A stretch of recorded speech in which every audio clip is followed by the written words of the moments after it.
Hello, everyone, and welcome to a brand new series under the Boiling Point podcast banner called Defeating Diabetes.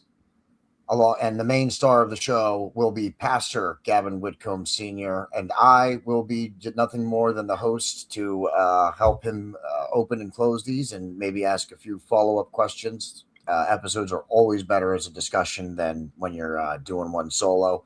Pastor Gavin and I both completely 100% agree with that. So I'm going to be here just to serve as a host and a filter to help with any questions or anything maybe I don't understand and the average viewer might not also understand.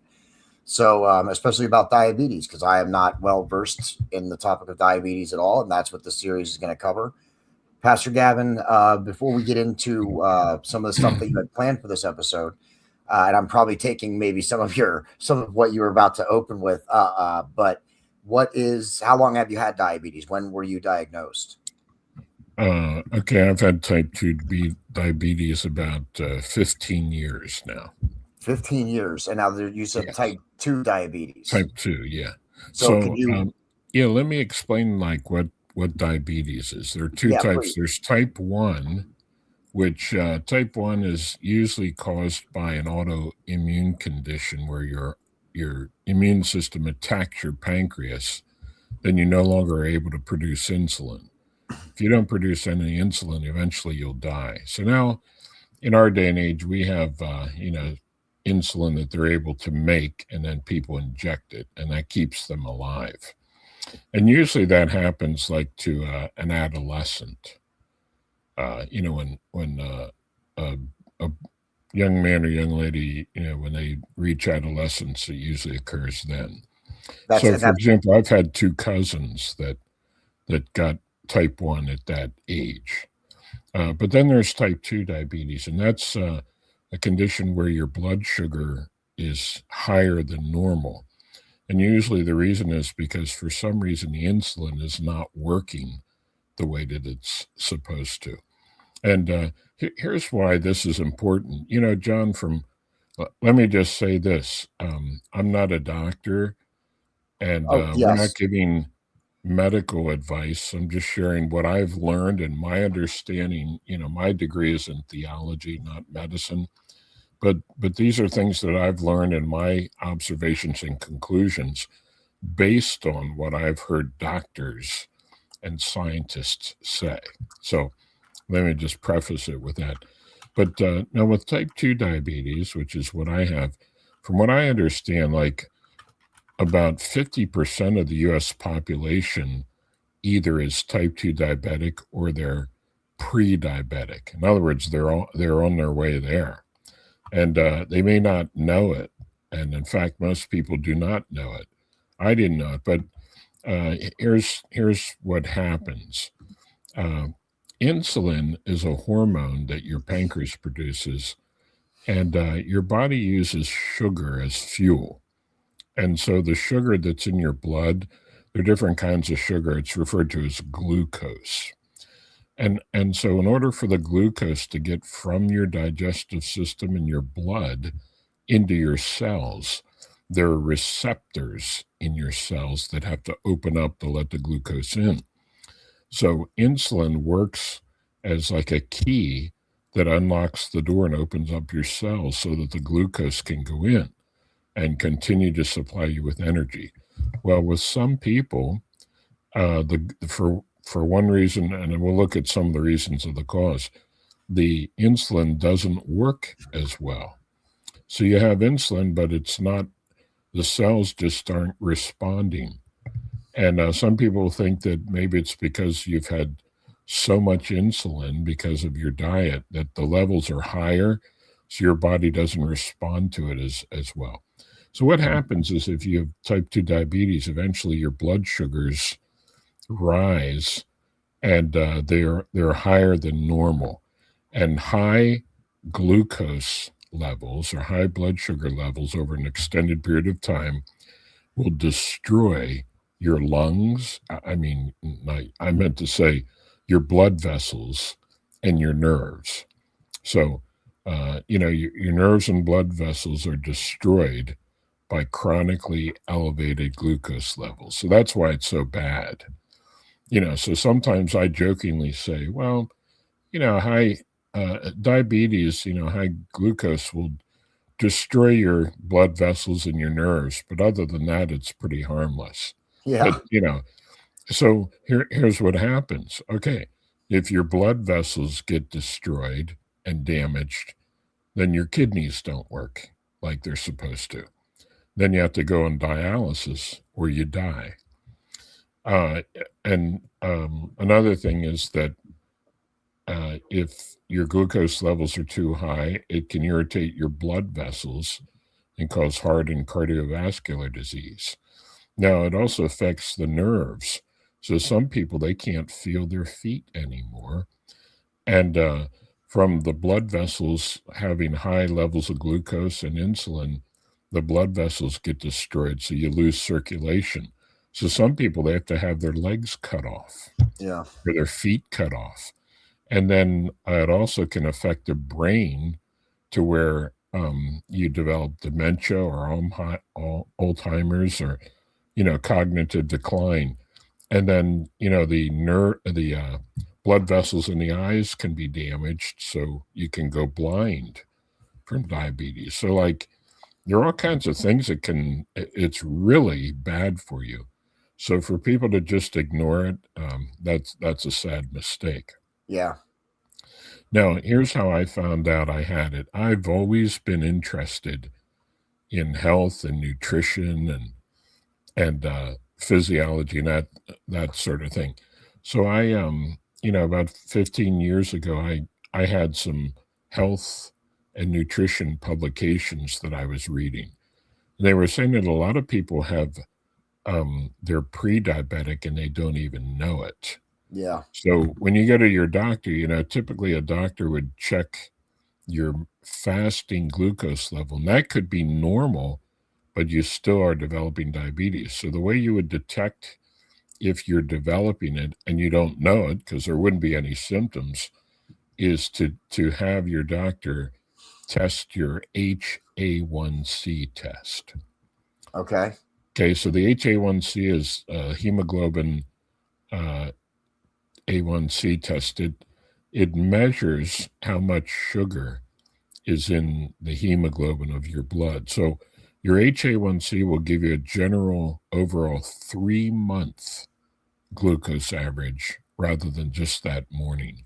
Okay. So see, you could have an elevated HA1C and you go into the doctor and get your blood test done and it shows, oh, your glucose is normal. It's below 100.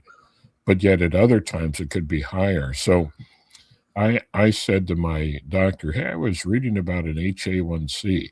Can I have that done? And he said, yeah, sure.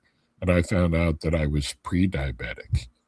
In other words, and if I had not requested that HA1C test, Yeah. I wouldn't have known. And I wanted to know so that if I was on the road to diabetes, I could do something about it. Yeah. And you can do something about it. People don't think that you can, but you can.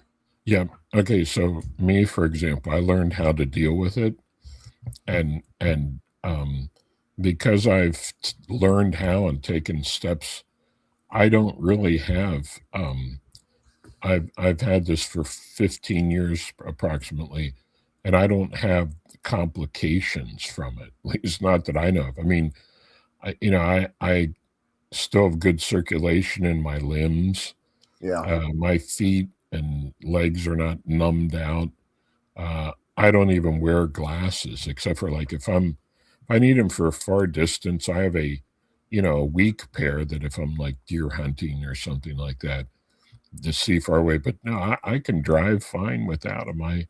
Uh, I haven't had my eyesight damaged. Uh, I I don't.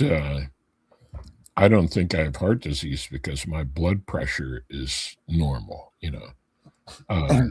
So, like, what I'm saying is, I have been able to avoid the complications of diabetes because I've taken measures to control it. And that's what I'd like to share with our listeners. If you know, I guarantee you, some people listening to us right now, they're either diabetic or pre diabetic, and some of them don't even know. Yeah.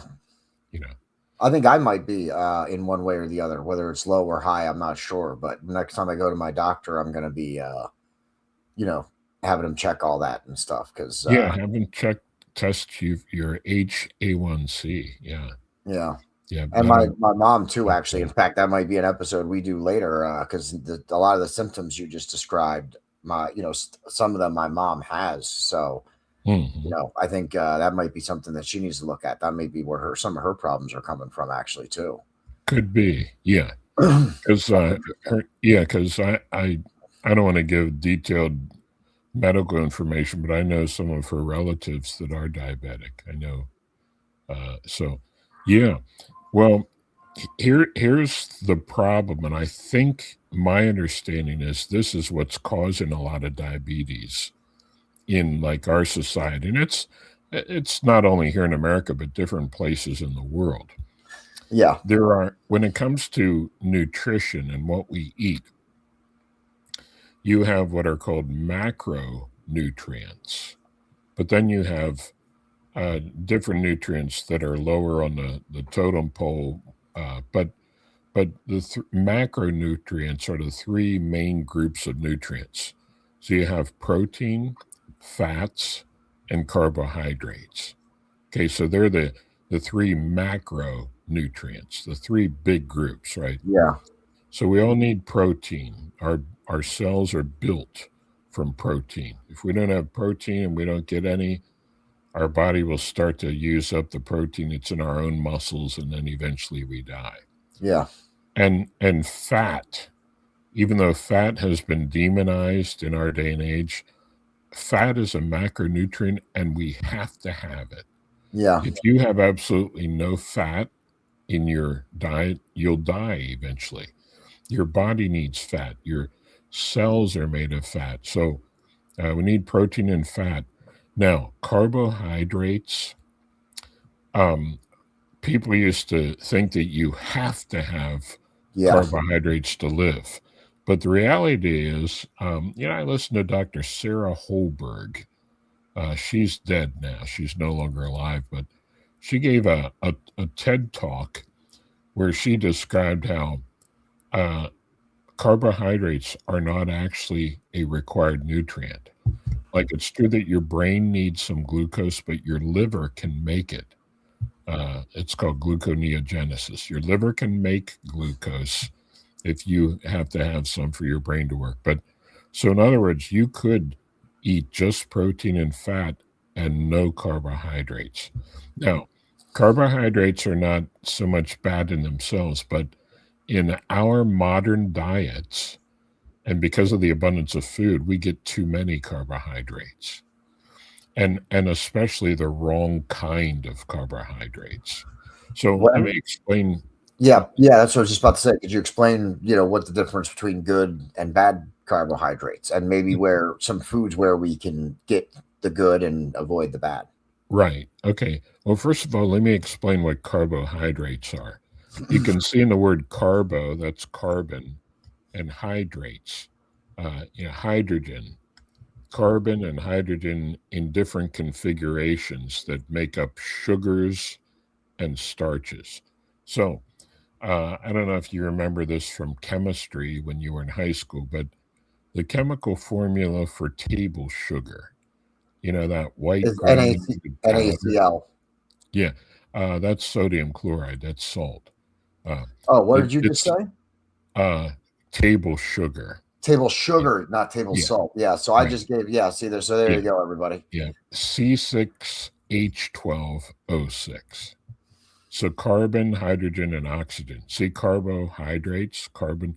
So so the carbon and the hydrogen can be configured different ways. Some ways it's simple, some ways it's like longer chains. So there's simple carbohydrates, and there are more complex carbohydrates that take your body more energy and longer to break down. So table sugar is a real simple one. Honey is a real simple one. Your body breaks it down quickly. And like a lot of the foods that we have that are processed foods, like bread, like white bread or cookies or chips or those sorts of things made of simple carbohydrates, when you eat them, your body very quickly digests them. So you have a lot of carbohydrates going in, your body turns it into glucose. So there you have sugar. So then your body has to produce insulin to deal with that sugar to get it into the cells. Well, what happens is that in America and in a lot of places in the world, we eat too many simple carbohydrates. Okay. So there's a difference between eating, a cookie or a tasty cake or a piece of cake or pie or candy, and there's a difference between eating that or eating an apple Yeah. or like eating some vegetables. Yeah. Because if you're eating vegetables or fruit, now some fruit is high in carbs, but carbs, that's short for carbohydrates. Yeah. But when you're eating vegetables, and there's some carbs in those, also in nuts, but there's also some fiber in them. So the fiber and the carbohydrates go in together, so they digest and enter your bloodstream more slowly. So they're not as bad for you, and they can also be helpful. Like when you eat those carbs and it has fiber in it, there are little microbes in your gut that break down the fiber and feed off of it and help to make you healthy and break it down into nutrients that your body is more able to absorb. Okay. So, So but how, if I can just clarify for just 1 second here, yeah, so how you consume certain carbohydrates can also affect, you know, like the digestion, the whole process, really. right, yeah. Okay. So our diets in America and other places in the world are too rich in these simple carbohydrates. Okay, now another problem is that we tend to eat too often. Like it's more healthy to not snack and not eat in between meals, and especially to not eat at night. And here's why. Here's a problem with eating frequently and between meal I gotta have a snack and that sort of thing. Here's the problem with it. Each time we eat something, our pancreas has to produce insulin. So what should happen is we eat and we get a blood sugar spike, and then our body produces insulin to deal with it. But if we're doing that, if we're eating throughout the day and snacking in between meals, our body has to deal with that glucose more often. So what happens is that we're getting a lot more insulin into our system and glucose spikes than what we should have. And so, it's possible that that's what makes the cells stop listening to insulin and not being as sensitive to it because of how frequently, It's they're releasing getting the sugar. glucose spikes. Yep. And here's another thing. So a lot of people then they start to get fat and they start to gain weight and it seems like they just can't lose the weight. And here's why. Because when we eat, not only does it make us produce insulin, so we got the increased insulin levels, high insulin levels over a long period of time, which isn't good for your body. But insulin is also a fat storing hormone. So, in other words, when you have elevated insulin levels from eating something, instead of, hey, let's burn it up, your body puts the insulin puts your body into a fat storing mode. So then what happens is some people they just get real fat and heavy. They add body weight because they continue to That's they eat interesting. too many carbs and then they eat too often, so that their insulin levels stay elevated. So their body will not tap into their fat stores for energy. It's Yeah. always in a fat storing mode. So that's what's going on. So So those high elevated levels of sugar and insulin are bad for your blood vessels too. So by eating more frequently, then our bodies aren't going into a state of where it's burning our fat cells in order to get energy, because we're continually working. What we're doing is we're continually giving our body the energy that it needs. But we don't have to do that. We shouldn't do that. We should even have. I've heard people, because I've been learning some stuff with doing this series, and someone else who's going to be joining the team doing his own series. He's all about his health and what he eats also, and he's also got diabetes as well. He's going to love this series. He eats like protein, steak and eggs with like almost every meal, I think, at this point. Yeah, so that's a good strategy for someone that's diabetic or insulin resistant or pre-diabetic. Yeah, steak and eggs. So fasting, we're supposed to fast sometimes. Like, we're not supposed to starve ourselves, but we are supposed to have periods of fasting so that our body will eat the fat and use our own fat cells to get the energy that it needs. Yeah, and see, when we fast, our insulin levels drop. So when you're in a state where your insulin levels are lowered, then you can burn fat. Yeah, and also when you fast for, I think this is like after maybe 16 hours, maybe even 12 hours, after a certain number of hours, your body goes into a state of, they call it autophagy. And this wasn't discovered until like maybe within the last 10 years. Autophagy, your body takes diseased or defective cells and rips them apart and reuses the parts. So it gets rid of some of the bad, damaged cells in your body. Yeah, when you fast. So and wait, I'm gonna have to. We'll look that stat up to see I'll look that stat up to see how long it is. We'll look that up for the next episode. Because it might be 16 hours. So what do you say? So what about someone who, like, for me, for example, I don't know that I could go 16 hours of fasting. I don't know that I could do that. And even if I did, I would not be doing much that day at all. I wouldn't have the energy to get much done. Yeah, well, if you'd want to fast 16 hours, include your sleep time in that. Okay. Okay. So that's what I do. So see, like typically now, and this has been for the past few years, I eat 2 meals a day, and I try to do it within a 6 to 8 hour window. So typically I like to eat late morning, and then I try to finish eating by like 3 or 4 p.m. Yeah. So from 3 or 4 in the afternoon, I don't eat anything the rest of the night into the morning. So 4, 5, 6, 7, 8, 9, 10, 11, 12. Well, that's 8 hours. And then if I sleep 8 hours, that's 16 hours. Yeah. Now, so see, so that's called, what I do, it's called intermittent fasting. So in other words, instead of not eating anything for a whole day, so you include your sleep time in the fasting time. Now, so how do you do you ever run into problems? Like, it's late at the time we're recording this, compared to when you've had your last meal. Do you have trouble? And we're going to get into what your diet is probably in the next episode. But do you ever have problems where you run out of energy late in the evening time, or even now as we get later? No, but here's why I eat healthy. I try to make sure that I have, a decent amount of protein every meal, and also healthy fat.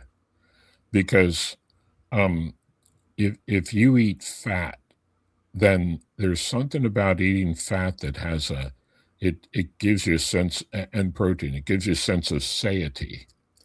So in other words, I don't go through the evening just totally hungry, like, oh man, I am starving. No, because I eat till I am full, and I try to include protein and healthy fats. So, we've been told for a long time that, butter is bad for you. Now they're finding out butter is not bad for you. Wow.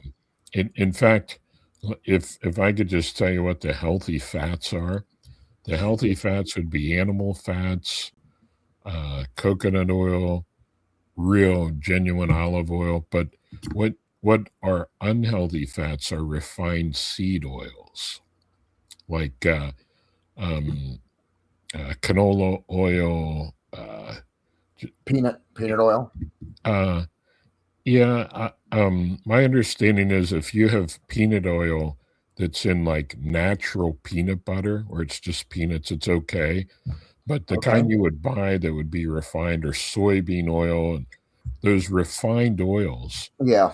they are oxidized and rancid, and they have to add a bunch of chemicals to them so that they don't smell terrible, and they're bad for your body. My Yeah. understanding is they cause inflammation, and they're just bad for you. So, you get your fat from meat and butter and dairy and eggs. You Eggs. know, there is a time when, everybody believed this. So, don't eat cholesterol. Yep. So I remember trying to avoid fat. And like I would eat hard boiled eggs for breakfast, and I would take the yolk and throw it out into the woods for the animals because I thought, man, that yolk has cholesterol. Boy, I was barking up the wrong tree Yep. all those years. If I would have known the truth, I would have known, man, that those eggs, that the fat in that is a healthy, health giving fat. All your cells are built. You need cholesterol. Your brain is largely made of cholesterol. So, Yeah.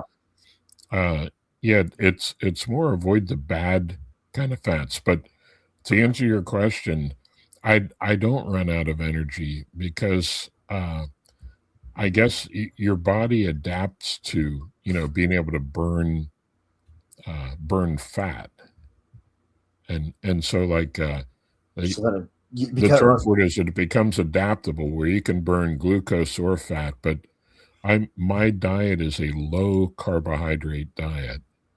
so you don't have a Sometimes, sugar crash. right, yeah, yeah. Oh, that's See, interesting. yeah, That's the interesting. sugar crash then will make you hungry, and a lot of times eating carbs, your blood glucose will rise, and then insulin will kick in, and then you'll crash, and then you'll be hungry again, and That's so then interesting. you eat again, and it stirs up that motion of that Yeah. cycle that's not healthy for your metabolism that can lead to diabetes. Yeah. That's okay. That's very interesting. I did have a follow up question, but you just kind of blew my mind with that one. So, yeah. Okay. Yeah, I'm also going to learn so much during this series, and I think many of our viewers are also. So yeah, if you're watching this, make sure you share it out.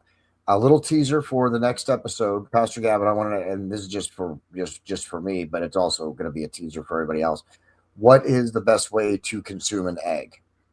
uh, the best way to consume an egg, well, in my opinion, it would be to fry the egg, uh, low heat with a healthy fat like butter or bacon grease.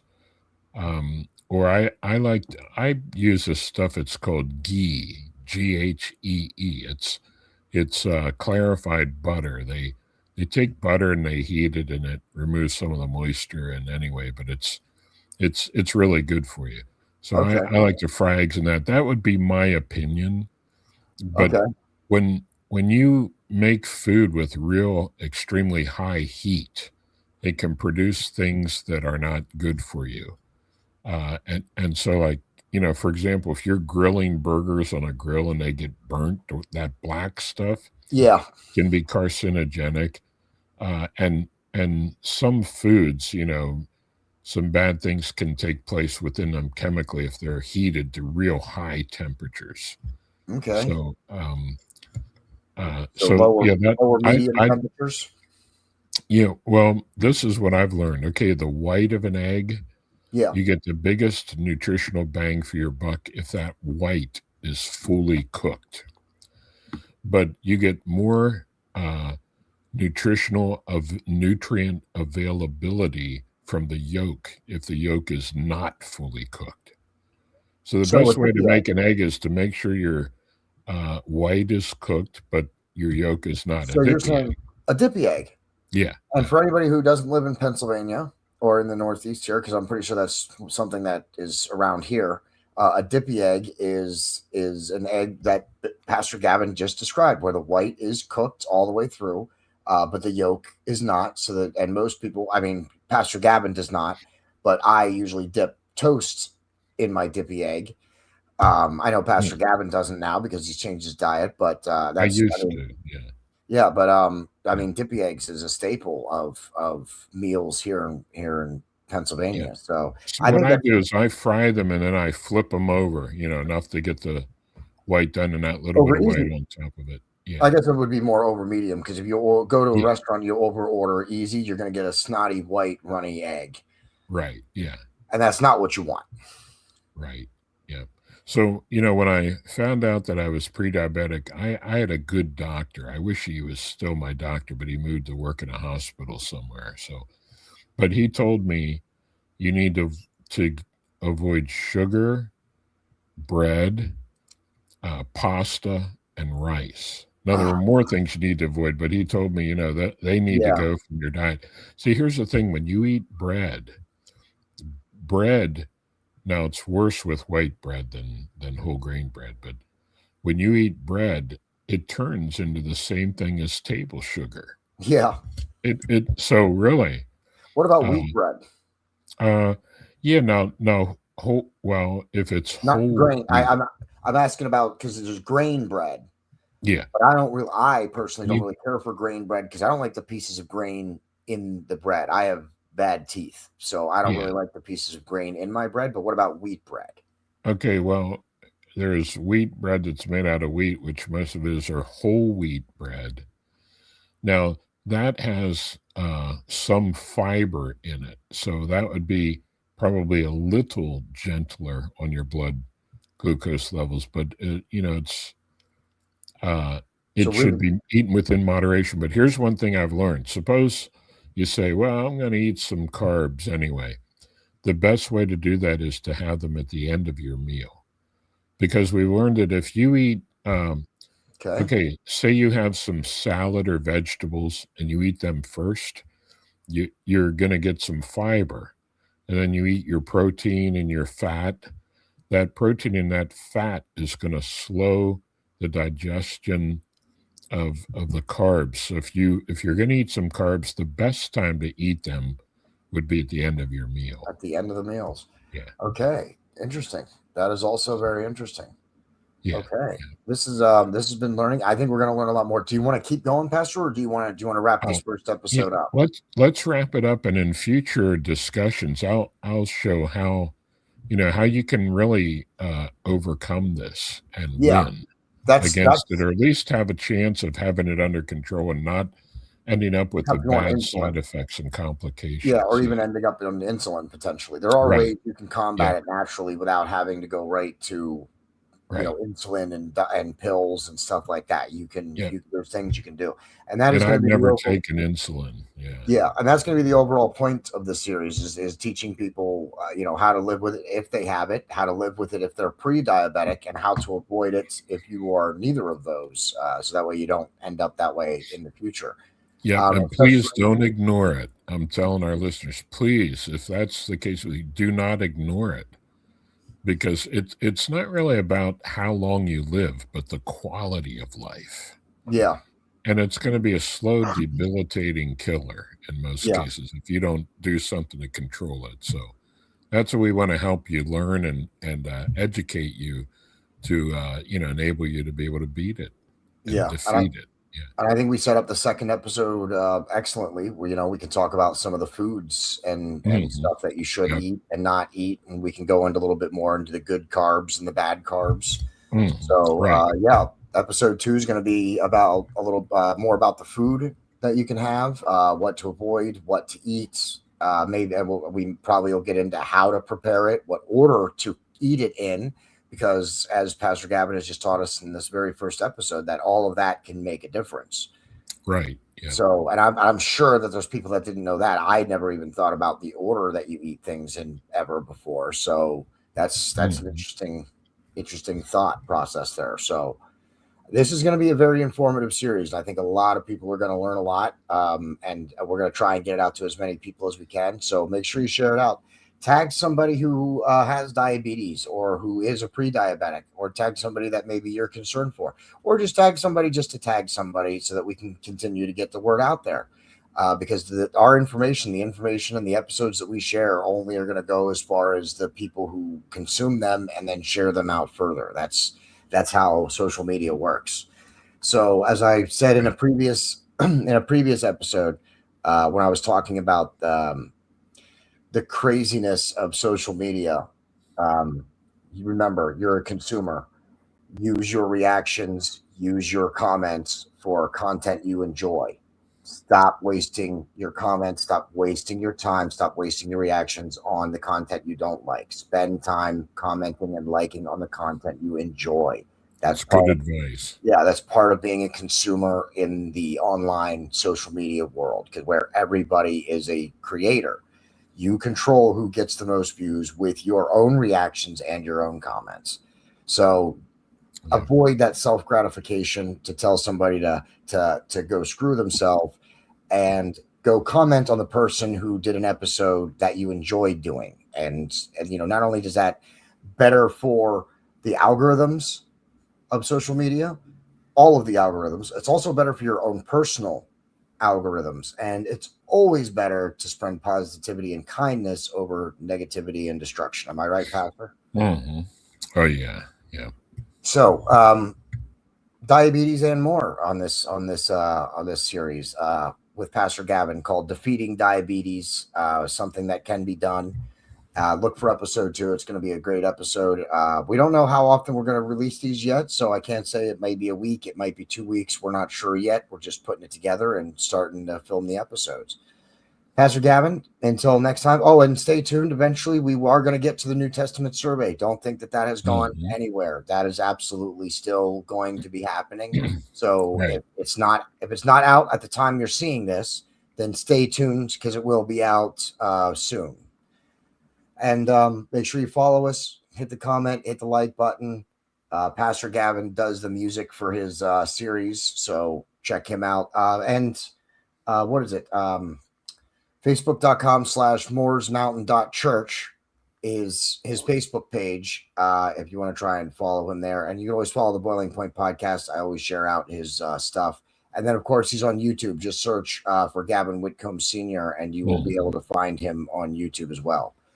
Right. All right, Pastor, until the next episode, I am your host, JD, alongside Pastor Gavin Whitcomb. This has been Defeating Diabetes, and this is not the end, only the beginning.